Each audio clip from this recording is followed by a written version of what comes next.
ప్రభుత్వ ఆస్తులు ఎవరు ఆక్రమించినా చర్యలు తప్పవని మంత్రి జూపల్లి స్పష్టం చేశారు. అయితే ఎవరి హయాంలో అక్రమ కట్టడాలకు అనుమతులు ఇచ్చారంటూ ప్రశ్నించారు కేంద్ర మంత్రి కిషన్ రెడ్డి.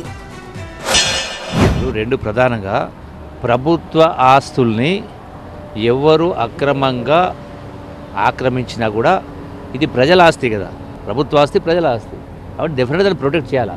అంటే we have to send A message. గతంలో ఏం జరిగిందో భవిష్యత్తులో ఇటువంటివి జరగకుండా ఉండాలంటే జాగ్రత్తలు తీసుకోవాలా. అందులో భాగంగానే తీసుకుంటా ఉన్నాం. మీరు ఆశించాలా. ఎవరు మాట్లాడో చాలా మాట్లాడుతుంటారు. దానికి వ్యవస్థ ఉంది కదా, వ్యవస్థ ఉంది, అధికార యంత్రాంగం ఉంది. ఎవరి పని, ఏ శాఖ పని, ఏ యంత్రాంగం పని ఆ పని చేస్తారు.